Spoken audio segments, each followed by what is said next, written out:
Okay, let me. Can you see my my screen now? I'm looking at your latest homework. Yes. Okay. Yeah, you have made progressively a very good job each time you submit your homework, and you're following my short, brief instructions. You get it very responsibly. Did you read this? I just tried to explain a little bit. I do like the texture and on contour on this upper painting, with the tree trunk. Yeah. The foliage are pretty good on both of them. And this one is a little bit, how to say, different style. You know that. So it could be a little drier, something more subtle, like. Oh. Yeah. It's a different style. The bark is. The bark, it's too abstract for the rest of it. It's maybe a little bit too abstract. That's a good word. This is more realistic, maybe. This one I tried to incorporate your idea of should I paint the trunks of the trees? So I sort of started them at the top in color, and then I faded toward the bottom so that the bottom didn't stick out like lollipops. Yeah. Where this one I left plain because I didn't know if you wanted to see it more. This could be a little bit grayer. You can just put in a little shading in ink. This one is good. I like the color not bleeding into the trunk. So they're different parts of the painting. So the foliage is green or blue or orange, and the trunk left gray, white. You can just put a little gray shading, just like a little subtler than this one. This one I like. Even you have a little bit bleed, it's okay. But this orange one, maybe this green one is a little bit too much. If you have blue in those two, also fine. So basically, you can use brown. Just don't let me, let people think you didn't stop the blur, the bleeding. So that's it's confusing for the eye, because the intention of the color is supposed to be the foliage, not the trunk. Yeah, it should be different. And you can have this more subtle. This little white could be a little bit, blue or gray. It could be gray a little bit. This is the contrast may be too stiff to some extent. Because if you combine the two the good part of them, I think you should be fine. So you're doing the page. Let's see which one is that. I think we were on 85, right? The three trees. Okay. Yeah, I can see that. Okay. We can pass that. You don't have to do the other trees on that page since the format is different. So let me close this window. Then we can do the new class. Okay. So today, do you want to jump to? I want to do maybe some more outlined and bare trees and all combined, combine different trees, variety of trees. I think there are some good ones on 89, page 89. These three trees is good, and also on 90, the one hanging on cliff. Although we don't see the cliff, we can add that. So which one you want to go? 80, 89 or 90? 90 is on my screen also. That's what I saw. Page 90? Yeah. It's a partial, it's not really partial, it's the cliff. I want to try this one. This one looks harder to. This one I think I can pretty much understand from what I did before. Okay. But this one on 90 looks a little daunting. Okay. Yeah, so that's what I'm thinking. So I'll go with this one. And I have this page beside me, but I also put a digital copy on the corner, so you can use your book reference. You have a look at my screen. Okay, let me see.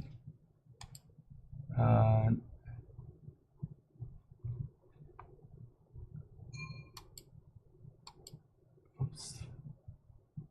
Oh. I would make a recording on Zoom also because sometimes one of them may fail. So let me start another recording on Zoom, and I will focus on my screen. Let me see if I can spotlight. I cannot do that. How do we do that? Speaker. Hello. But no, okay, live on record, but I will try to reverse the screen. How do we do that? Color review. I think since we have only 2 persons, I cannot pin. So whatever. So let me just record. Recording in progress. So we just do the speaker view. Hopefully, can you mute yourself? If you have questions, you can open. So because I cannot shift this focus on my screen, so you should look at my screen. Right? I'm looking at your face right now. Anyway, so let's do the page ID. And the site inscription says it has cliff imaginary. So let me just draw it quickly so you see what that means. So can you see my table here? You want me to draw with you, or you can watch before you understand. You know. I see 1, 2, 3, 4 trees. Maybe I think it's kind of hard to paint the cliff exactly, but maybe I just do something near the root, but not exactly tucking, so we can add more, but roughly I can just draw a rectangular or something that to maybe have some bricks, or using very light ink so the tree can go through, or maybe something like this. Yeah, just briefly. You don't have to draw this, but I try to illustrate what this means using this this cliff. Now you can see what does that mean. So the top tree may be hang right on above the soil. I mean the rock. Okay, so in principle, we have to do the front. We have to draw the front from back from front to the back. Okay. Can you see my table here? Okay. Mm-hmm. Okay. Mm-hmm. Yeah, you can use charcoal because this tree is pretty complicated. Let me try. I dry my brush using light ink, so in case I make a mistake, I can cover it up. So basically, there's about a 30-degree hanging trunk. It's pretty old. Has a lot of like a vine shape on it. So let me try. Where is the split? Is where we look. The intersection. We want to start, right? And I'm looking at, it's probably here. Okay, so you can draw a bar there, and then just go. So there's a little diamond shape right? Here is a negative shape. You want to leave that, and then you can go up.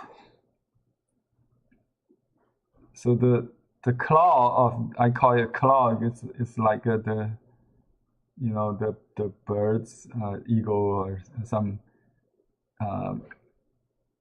It has the power to clean on the ground.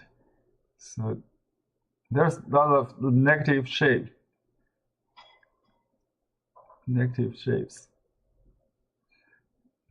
I just do an impression. I just because otherwise we'll do convey again, just like the early workshop.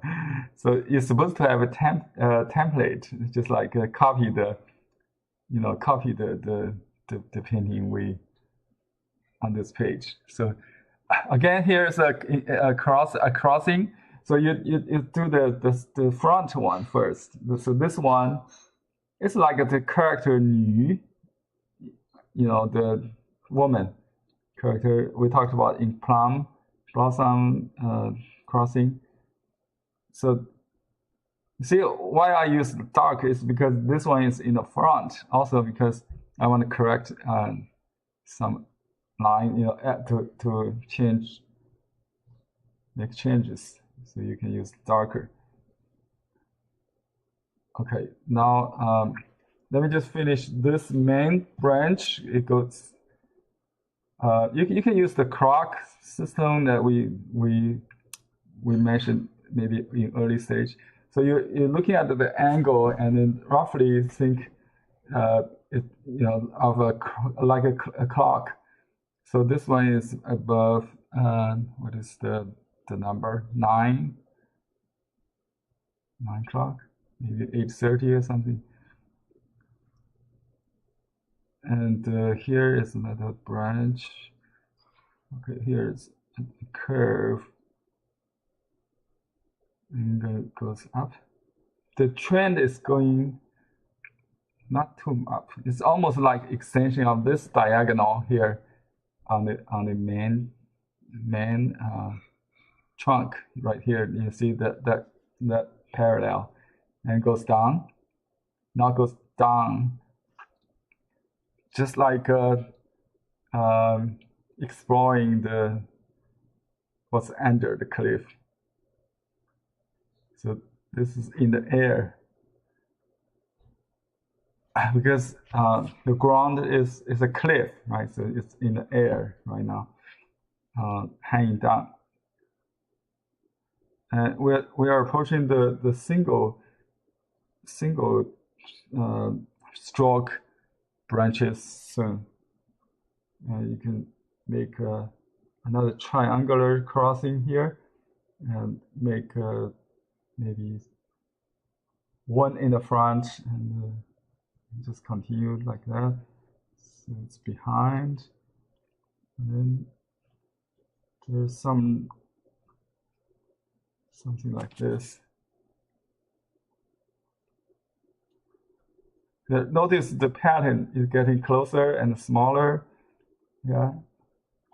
Oh, actually, I may have I made a mistake. I think this must end right here, and there is a tangent, like it continues into another tree. Doesn't matter, Sometimes we don't have to define yet, but when you paint the leaves, and you want to leave this part out for the little outline, the trees behind. But right now I confused myself. But I want to make a note in my mind later.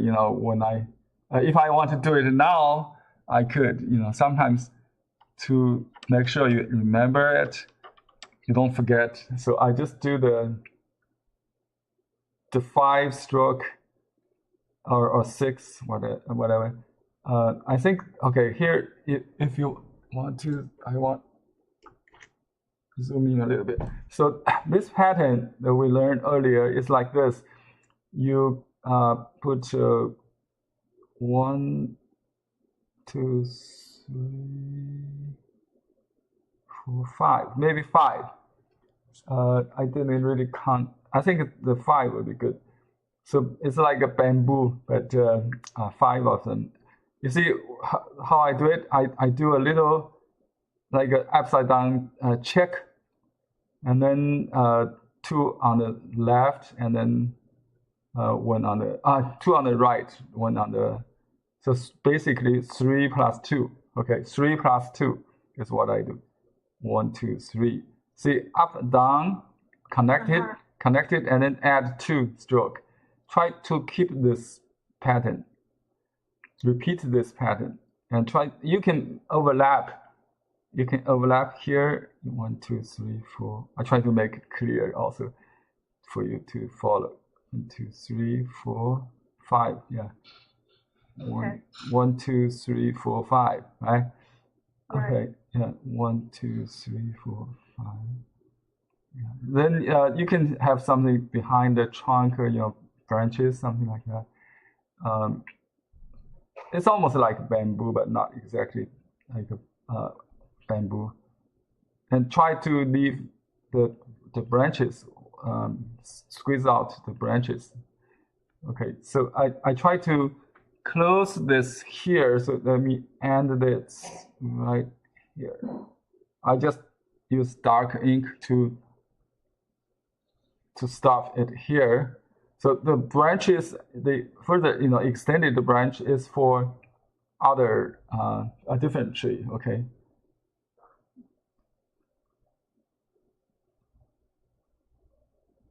Okay. Then some here, some here.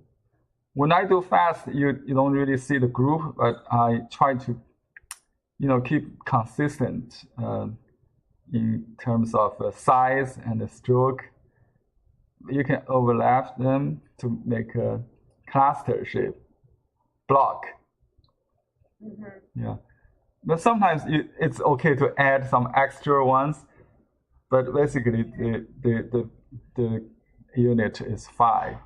And you see, if I keep doing this, my ink going from dark to light naturally. I didn't try to I didn't plan it, but that's a norm.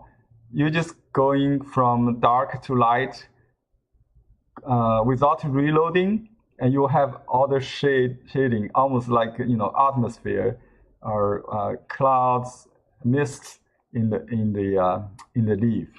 It gives the life, so you don't have to reload. I'm using the general ones calligraphy brush that you have it. It's the size small. Yeah. I don't know if this is it. This is the one this is the calligraphy brush I got. Oh, that's a good one, but that's for small brush. That's not good. You can use that. Any liner could do. Okay. Yeah. Okay. So using the Moss dot brush is not good, because all I've been using is the Moss dot. Oh, Moss dot is good. Yeah, it's good. Yeah. It's okay. Good. Yeah. Sometimes. Yeah, I think it's good for all leaves. Yeah. Moss dot is good. Okay. So so this is like a broken trunk here, and let me continue this. Let's just concentrate on the roots, I think. Let me see. It's quite confusing. I actually. Let me. Oh, I see it. I see it. Okay. I see. So this goes. This one. You don't have to indicate all the the goals. Sometimes it just disappears behind other trees, right? So this branch behind actually is it becomes hidden. I don't know where it goes, so we don't have to do that. Now we let me see. I'll just finish the tree foliage, so you're clear which one is which before we confuse ourselves. Okay. So because we're copying, I don't know whether the artist does this, but in principle, you can do the front one, including the foliage first, and then you add second tree. But you have to consider the other trees, so you don't take all the space for yourself, right? For the one you're currently doing. So you want to leave room for others. So you see, this is I kind of squeeze, fill in that negative shape, but not the solid ink. You want to keep some white, bits of white, distinguish the strokes, so you can still read the pattern. It's very efficient, way of give depth without even wash. Without using ink wash, you can just use overlapping to indicate kind of things. If we cannot do all the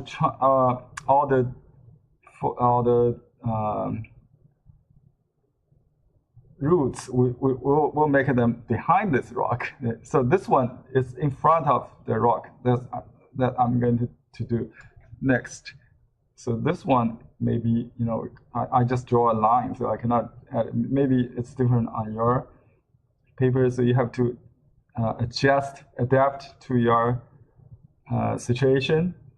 Don't exactly copy everything without understanding, without reason, So sometimes we can omit some, we can reduce some trees like you did the last class. Okay. And here I'm adapting it because I draw the rock too early.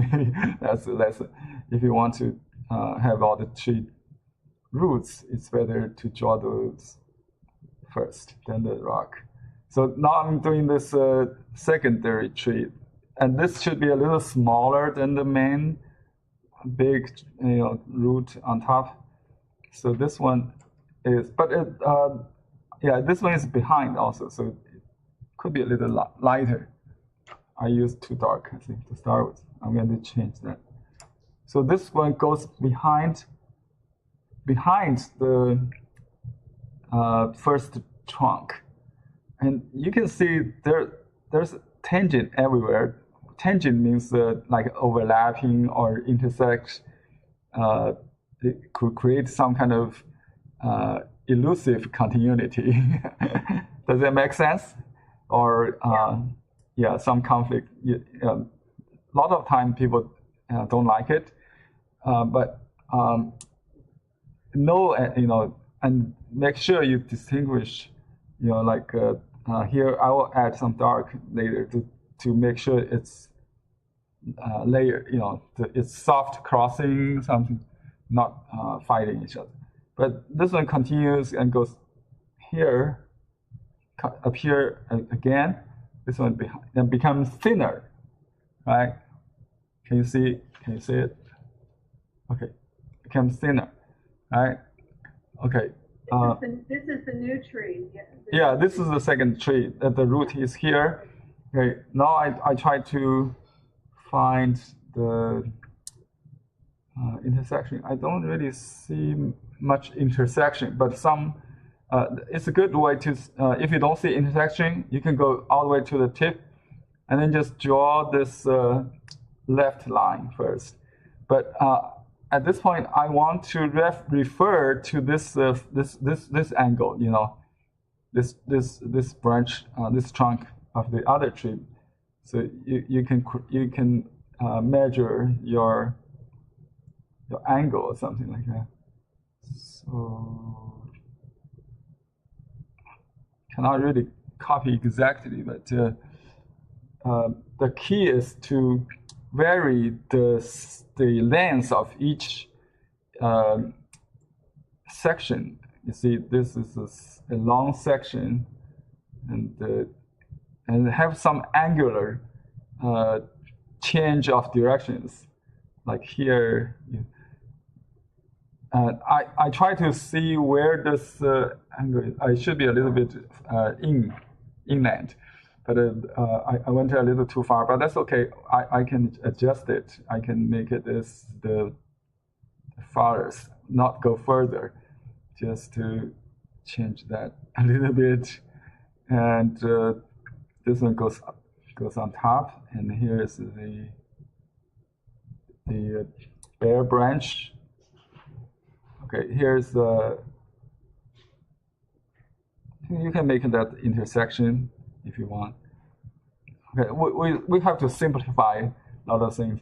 Although this painting is so small, but a lot of details, overwhelmed with detail. So I want to make notes on the top, the outer shape immediately, so I don't get lost. Now we're lining the other tree, the second tree. This is okay. This is 4 or 3. 4. Sometimes I see 4 or 3. It doesn't matter. You Okay. yeah, you can. I think your first assignment you did it wrong because you leave some space in the palm area. I don't want to see that. I don't want to make it look like a palm, a hand.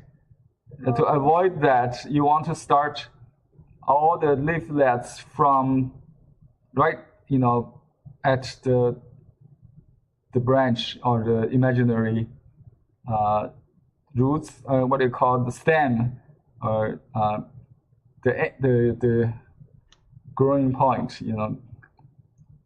So this is important. Don't leave any like a big empty space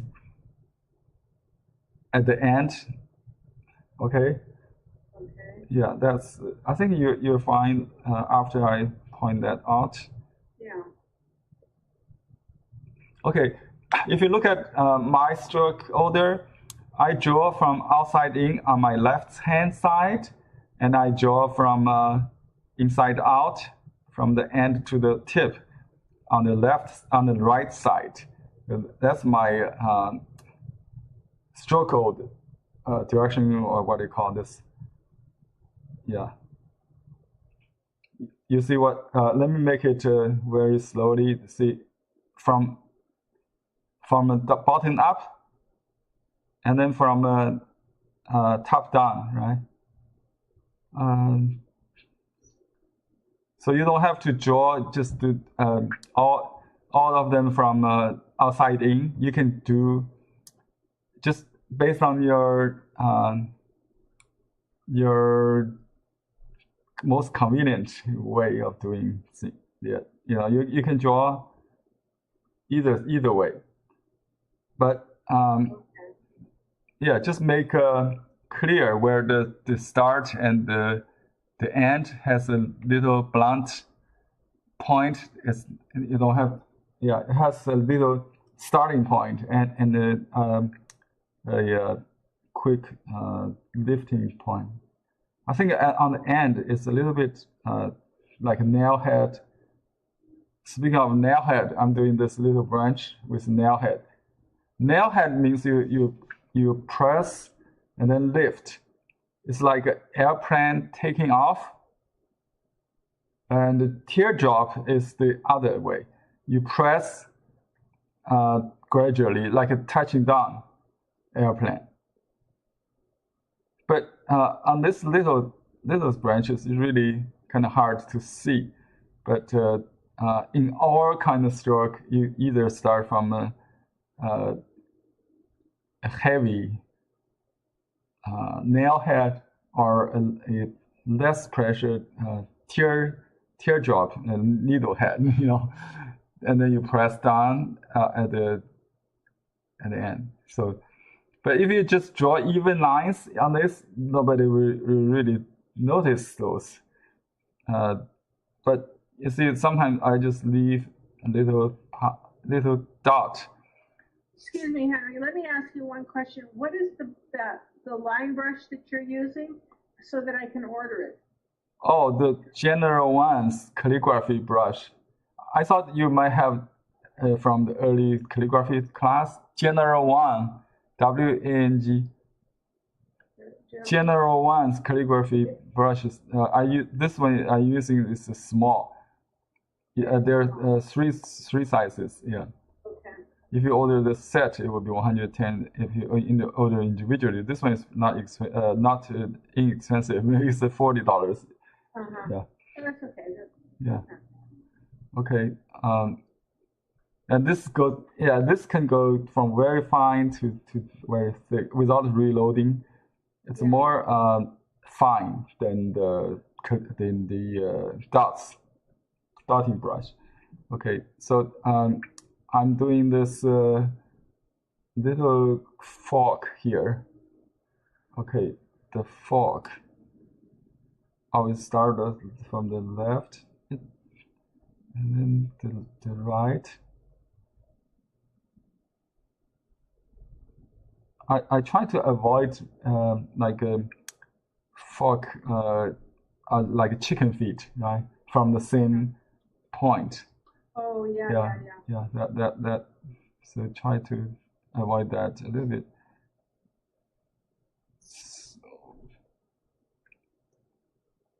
And so while I'm doing individual elements, I keep an eye on the whole block of the cluster.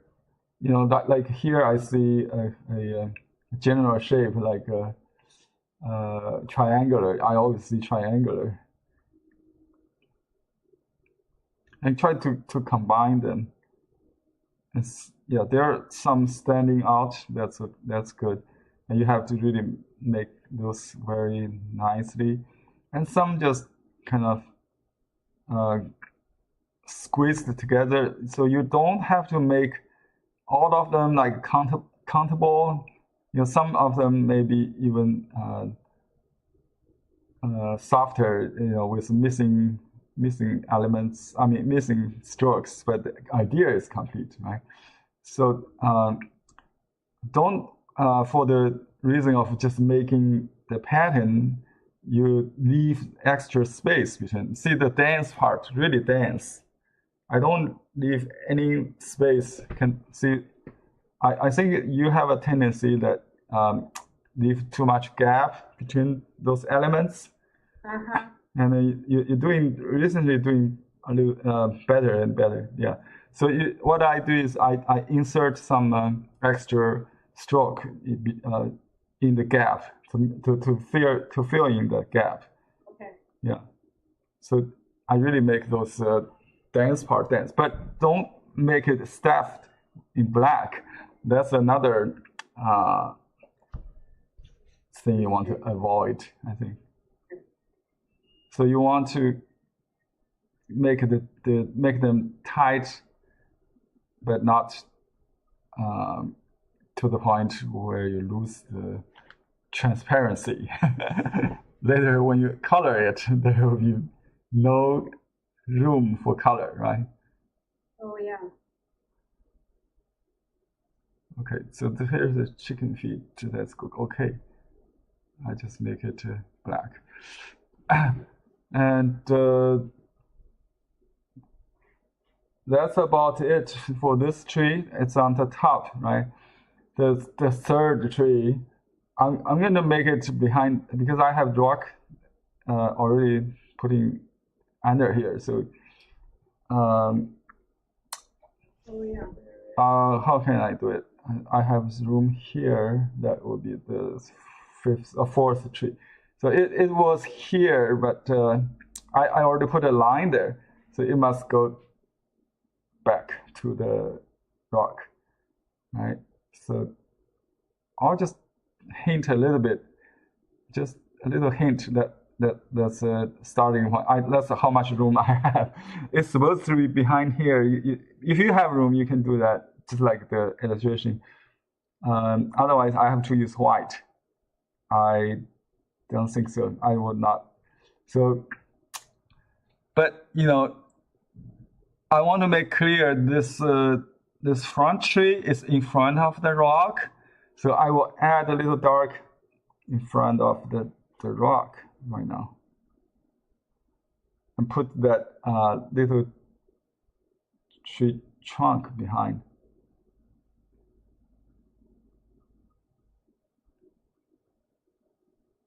So when I add groups, I use a different tone, either lighter or dark. In this case, I added some dark, just to make sure it's now in the front.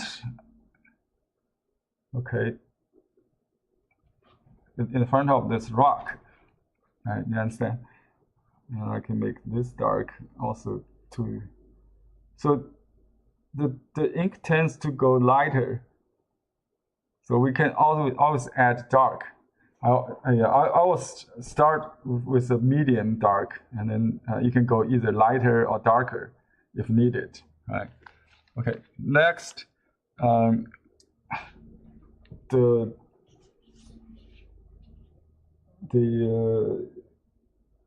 me see. Let me just continue this one, the middle one to the third one. So this one goes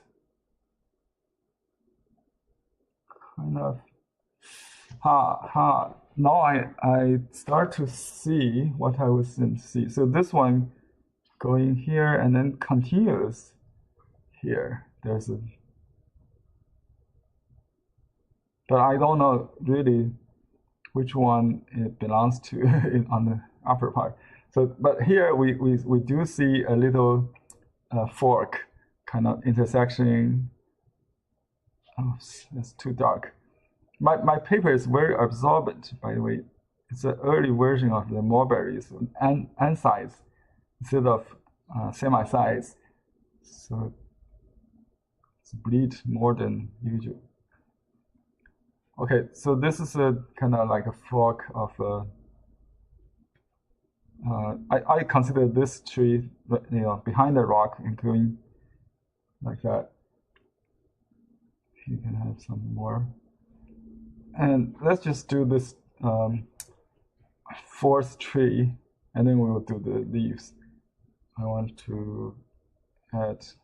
So this one is pretty low. It's almost like this low. Okay, this much. Okay, here. I'll start from the split point. This crossing of 3 branches, and have some knots. Okay, and then another crossing.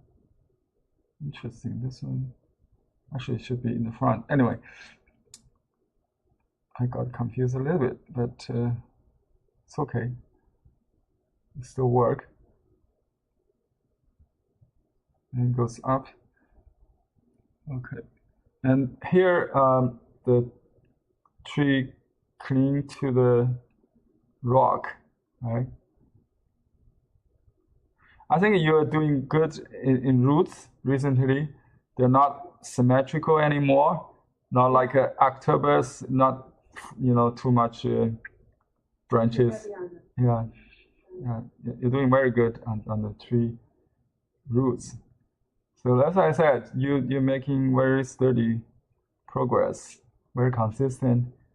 It seems it's from the understanding of the rules, not just copy, right? Okay, now you can see the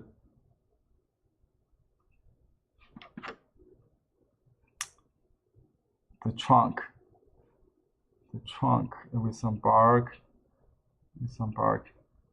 This could be a cypress, spruce. What do you call this? Cypress, right? It's kind of pine, but now you can use the mustard. It's perfect for this tree. But I'm going to outline the top tree first. And that tree has a little bit heart shape. It's like an upside down or horizontal 3 plus a curve, a little curve. Can you see it? Let me just use a piece of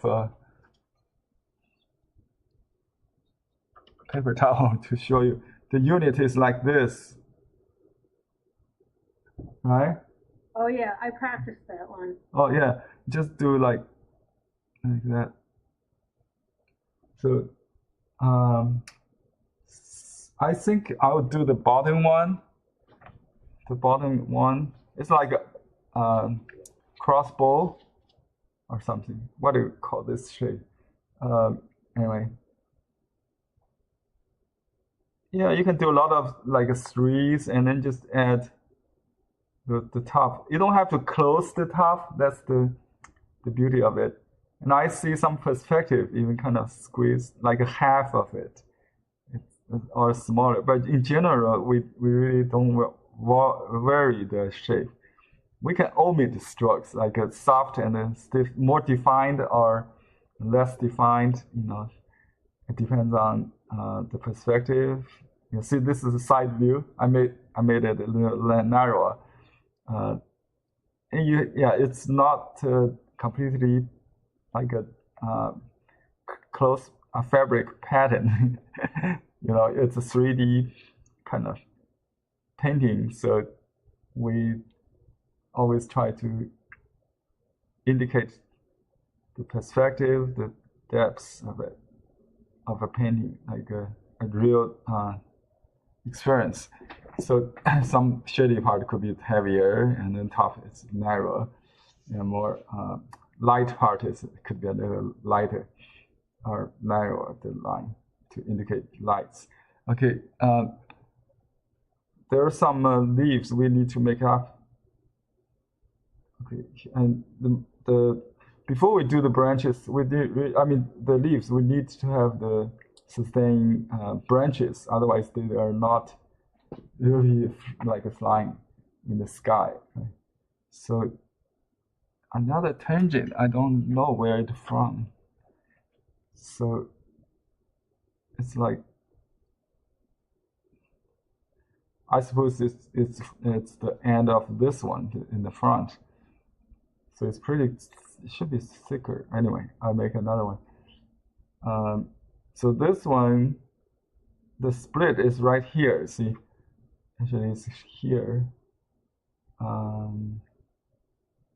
try to simplify it. Wow. Okay. So let me just combine that. It goes that way. And something like that. Now we have room for, and there's some sky holes, I call it, so not actually there was no leaf there, but I still have room. I still have empty room there. So there's some sky holes kind of in the dense the foliage. Still, you can see through some. That's good. So you don't have to fill in all of them. Just leave some. And here are some more this heart-shaped ones. I think this color could be a little bit. The ink could be a little bit lighter. But anyway, the main thing is not the tone, but the shape, the form of those elements. Okay.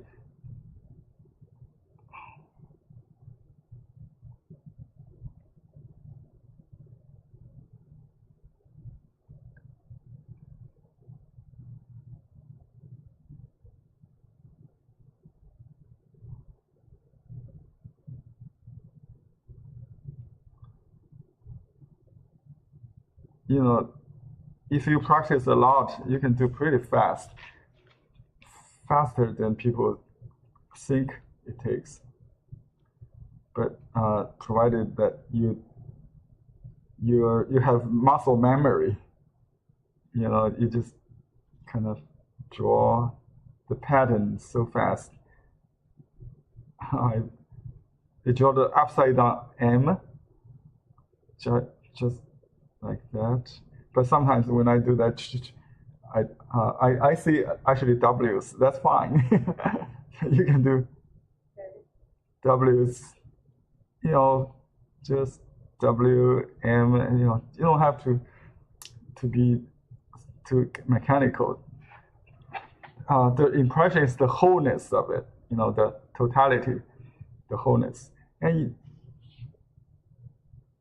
it's interesting what impression you can get from just, but it's definitely different than painting, just take a little patience. The rewarding is huge, and people's eye can really like order, right? Neat order, structure. Yeah, if you just draw it like shrubs, without a pattern, it's chaotic and doesn't really create interest to people. Okay. And I try to squeeze in, I just make the dark part really dark. Actually, I could have some sky holes. Anyway, so some branch even, just leave it untouched. That's okay. So here's a sky hole still. And since here's no branch, I want to make this line more natural, so not like a cut off by something. So you can make the contour clear. Okay, so the last thing I'm going to do, I'll change to the same brush you're using, the mustard brush, to do the mustard. Okay. Now the dots. But before that, let me complete the branches first. So we have this. So this tree likes contrast. The white branches and the dark little dots really works fine. Like a team, like a pair. Okay.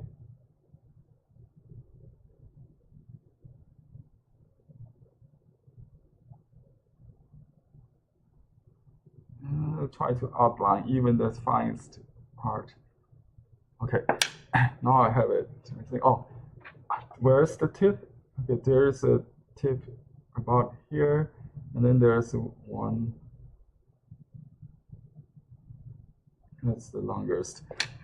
Okay, so I always control my contour, my outer shape by doing the maximum length or height first, so I don't lose the control, the point of control. So that's the maximum there, and this is second point standing out. Okay.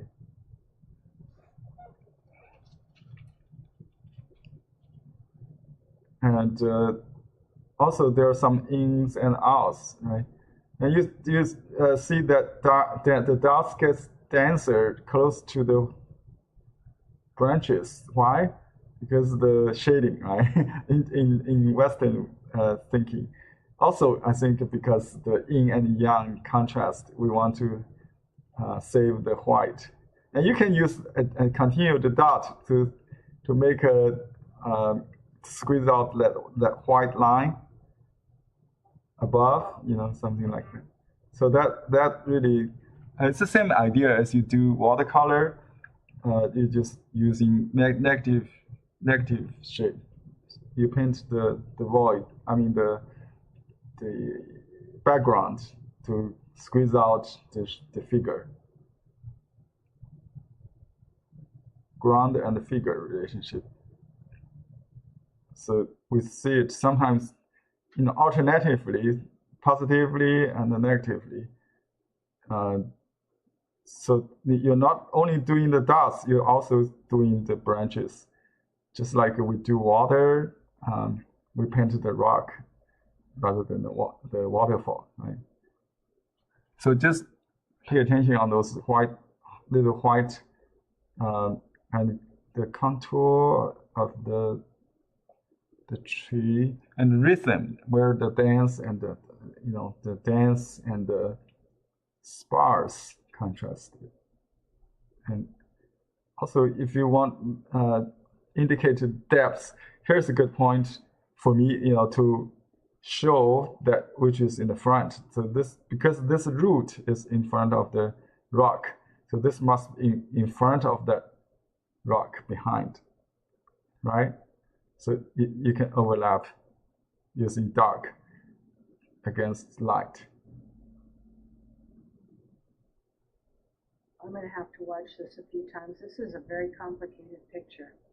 Oh yeah, this is a very complicated. I don't know if you want to see what I've done. Oh, you're faster than mine. Pretty good. I think I use less. I use less strokes, and I think that's part of it. The brush is big, and so I make big. Oh yeah, because when you work on detail, you tend to work big. Yeah, that's a common tendency. If you use a draft, some control mapping, you might have better control on the composition. Okay, now I contrast the heart shape or the M shape leaves with this. So they just fall out. Without using color, we're using just the ink. We can create the depths, and later when it dries, you can still add color to it to enhance the. Okay, that's it. I think we have 8 minutes. Yeah. 7 or 8 minutes. Let me see if I can just color it. Let me see. Do I miss anything here? No. No? Okay, good. Good. I'm going to show you how to use color. If I color the rock, I will use a little bit brown and some ink, mute it to create a gray, warm gray, and do the shading just like that. And you can wash separately with light ink first and then brown. That also works even better. But I don't have time to go through all the process. I think I'll just take a shortcut and see if it works. And I leave some room for the greens.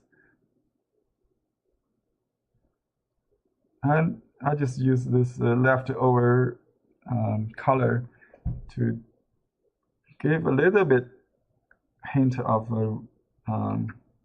wood color to the branches.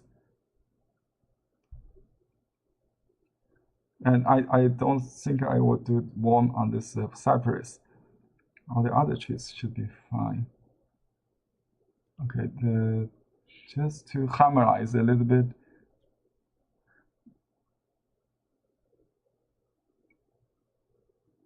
And you don't have to fill in all the color, just to kind of highlight a little bit. Okay, then maybe a little bit. And then I change it to brown, indigo, blue color. And just dot those cypress.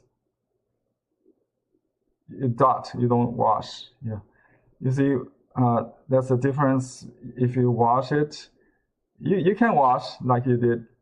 I can also keep consistency with the ink work by just dot it. Especially if it's in the front, you want to give it more like detail, and more attention, more texture, and you just dot it. So you dot it rather than yeah. So I still have chance to leave some white, and I have very close control on this this white I want to keep. I'm very precise control on those. Right. So I just started, and then let's see. I can make some part a little cooler, some part warmer. That's just make so in Western sense, the ones behind are hidden. It could be a little shady, and here definitely it's a cooler place. Okay, and you can have cool and warm on the same trunk. Depends on the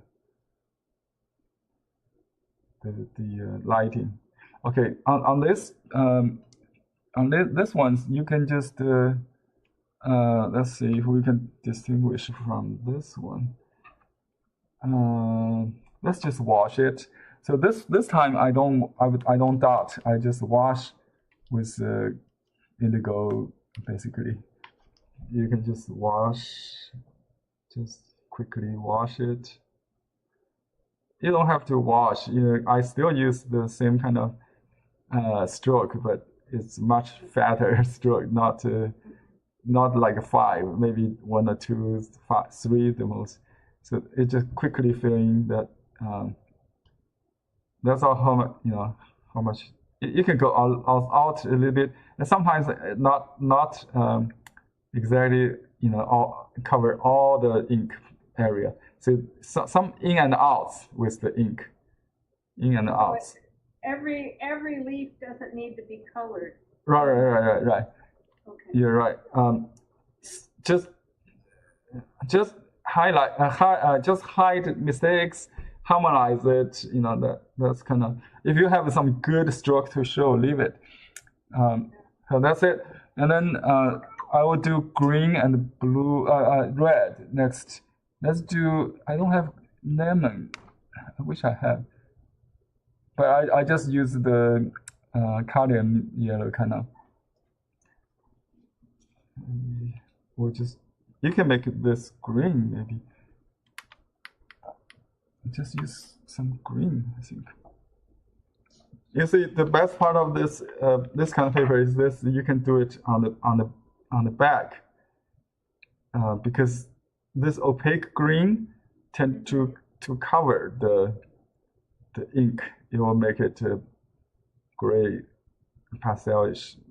So I'll just do it on the back, and you can still have the indigo and the yellow green later glazed on the front to make it even more vibrant. But now I want it more subtle, so it's on the back.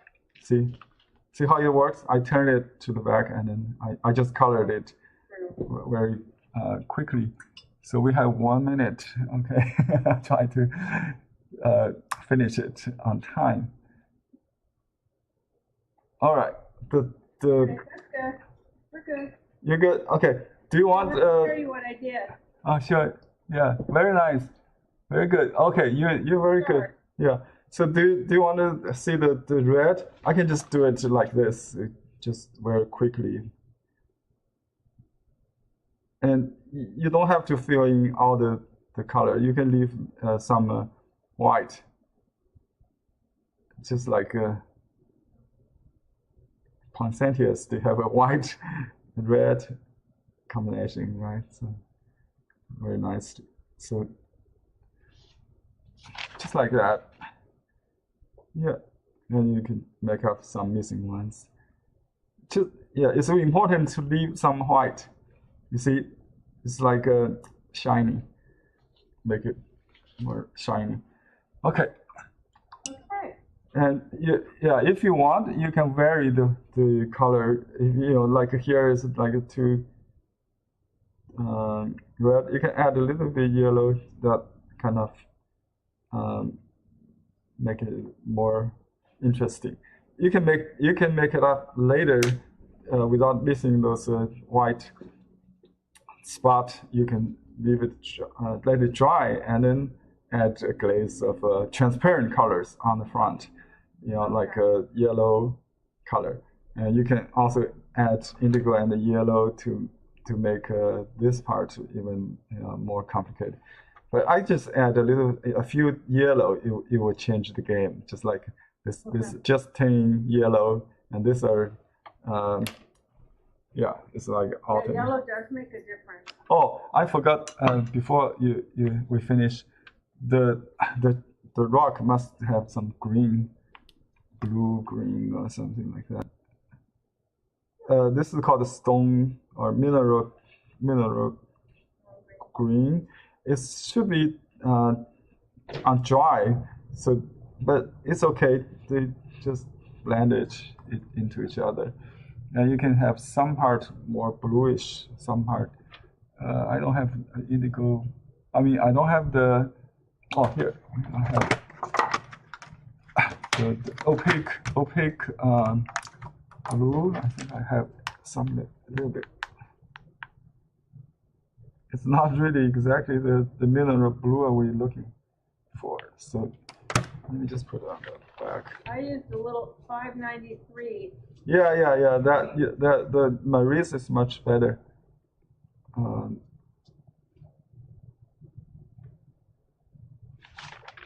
Just a hint of it.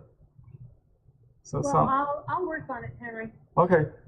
Yeah. So make sure you have the brown background dry as preparation for the greens. Otherwise, the green will look very pale and chalky.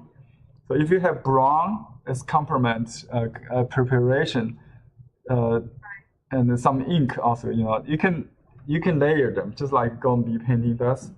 It will make it really rich, but don't use too much.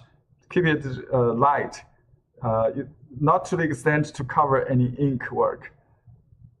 Yeah. Right. The last thing I would do is like grass. I think we did last time, right? Maybe we did. Yeah, you can just add, because this appeared to be like a very close to the viewer, so you can add those grass to make it. This is another element is to be used to alter to make a adjustment. Instead of using dots, you can still use mask dots, but you can also use grass in foreground as a painting. And if you want, you can make a very far distant wash with a very light color, just the peak of a mountain or something in the distance, in the low. So that shows the height of this cliff, and something in the clouds, in the distance. So you have like a large rock, a medium, and a small jumper. Oh, I don't show you the complete picture. Let me zoom out so you can see my composition. Oh, that's where I didn't have room at the bottom for that. Yeah, that's and you can just. Oh, okay. Bring that down a little bit, so it shows the heights of that. And so it shows clouds, mists, to create a poetic sensation. Well, that's good, Henry. Thank you. Thank you very much. I'll see you next month. See you. Great. Okay. I'll send you the recording soon. Yeah. Okay. It'll be great. Thank you. Thank you. See you.